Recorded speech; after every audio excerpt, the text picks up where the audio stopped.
lucky number 13 in a row for the Firebirds. They've waited a year for this moment. Big defensive hustle applied here by the Firebirds. That's why they've been the best team for the year so far.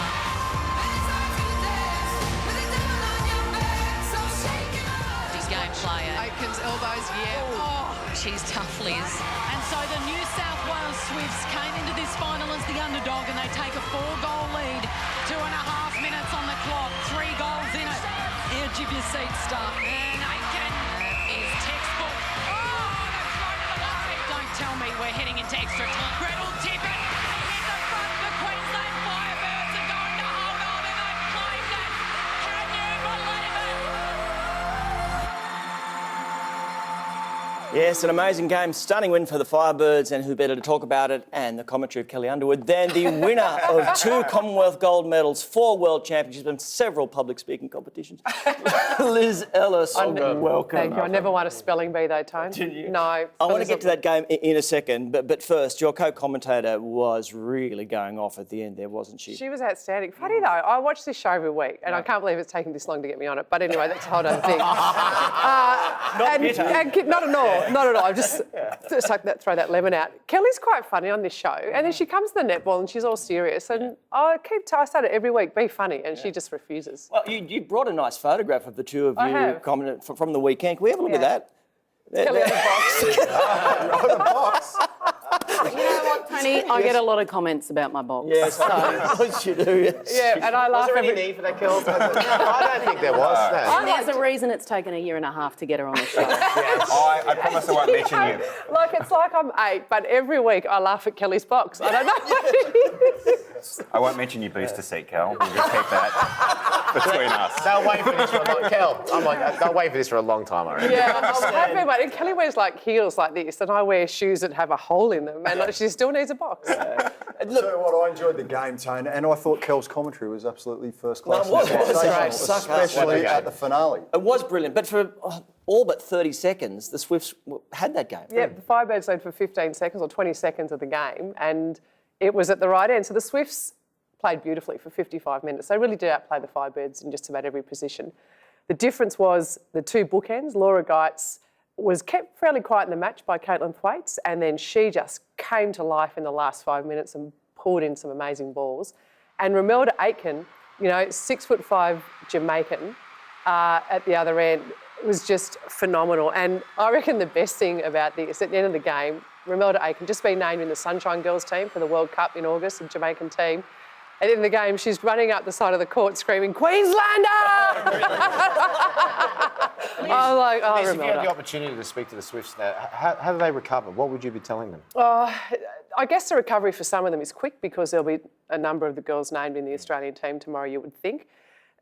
They've just got to start looking towards next year. You can't finish a game like that and dwell on it. And I know they'll all want to look at the last quarter and see where they went wrong, but I reckon it was a team-wide thing. They all just stopped running. And you could see they'd taken on the Firebirds' defence all game, and in the end they just stopped running and they started to play the ball around with about 2 minutes left, Kel. And you could just see, couldn't you, in their faces, they were trying to protect a lead, but you can't do that. So I think they just have to start to look towards next year. Well, you didn't pick it, Kel. I mean, from your commentary, you were kind of thinking that it'll go to extra time. So, there was just an incredible finish. It was, and I think if you add to that, I mean, there was just this, it was at Brisbane Entertainment Centre, 7,000 fans. You saw in that vision, they were all Queensland fans pretty much, just jumping up and down on the spot. So the whole stadium was rocking and all you could hear was this wall of sound. And you would have seen a lot of netball games in your time over the last 20 or 30 or 40 years. Kel. Where do you... 40 years?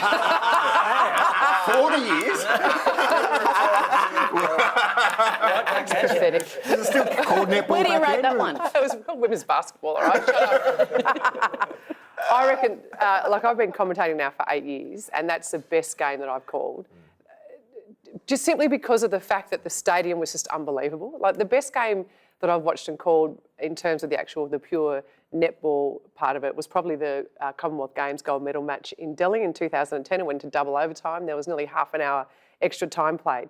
But to be part of that whole spectacle where the crowd just went, they were ballistic. There was no other way to describe it. It was unbelievable. And to see the Firebirds just come back and have that belief. And I reckon they came into that grand final off the back of 12 wins in a row. Yep. And you know, having sort of been in teams that have done that, you get the feeling that you're invincible. lose. That it's a sense of Saw it with destiny. North Queensland on the weekend, same. Yeah. And you get the sense of it's your destiny. And when you look up at the scoreboard and you're behind and there's 3 minutes to go, you have it in your head, this isn't the script. And so you actually play through to win it, and you can see it happening. Yeah, 100%. 100%. Belief is everything at top level sport because 90% of the athletes are all pretty much the same. You get a few that are very, very special.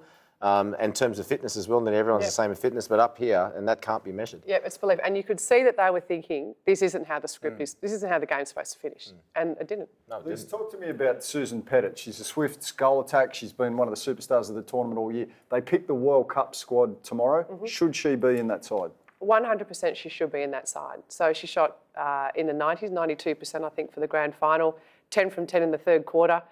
Was absolutely impeccable. She's been the form goal attack this year. Why she's not in the Australian squad is beyond me. There is no doubt she should be in the team. Despite the fact that today for Mad Monday she dressed up as a purple Teletubby, that should not be held against her. You got a picture of that, Liz? No, I do. It's on Twitter. Just search Susan Pettit. Oh, how good are our producers? You brought that in with you as well, hey? I came in armed. There you go. Don't you worry, Bosner. I've got some photos of you in a nightclub. Liz, you're the best. Everybody in the world has That's not hard Tony to wanted get. to know earlier if it's true that the Mad Monday celebrations are called in netball No Undie Monday. Oh, it's Tuesday. This is the Queensland Five. Yeah. Now, someone did ask me on Twitter who's a player most likely to get arrested on Mad Monday. I thought it was Imelda Aiken because she was the only one dressed as a football player. But yeah, no Undie Monday. It's good fun. In all seriousness, can I ask you, Laura Geitz, the celebrations after she won, just watching her were awesome. Little bit of talk in the netball world heading into that maybe that might have been her last game, and she's the golden girl of Australian netball. We're talking about the captain, and of course she's about to lead Australia into the World Cup. What were your thoughts watching her reaction after that final whistle? Yeah, really interesting. So there's been talk about whether she'll retire at the end of this year. She sort of batted it away and said, I will talk about it at the end of the year. Got the World Cup to win first.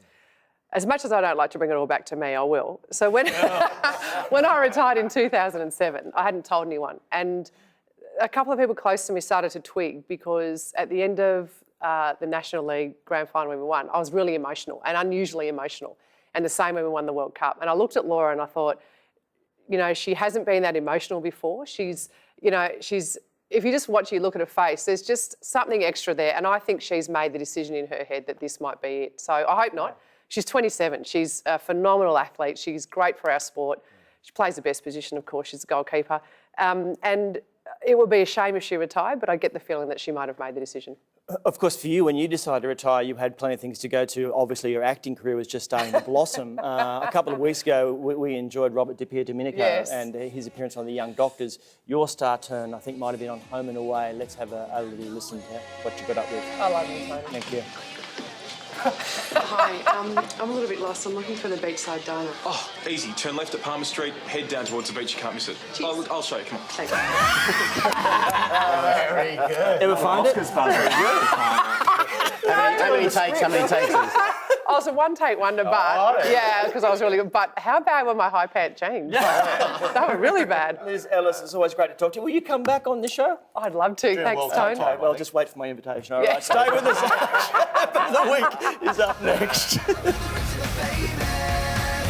always complaining.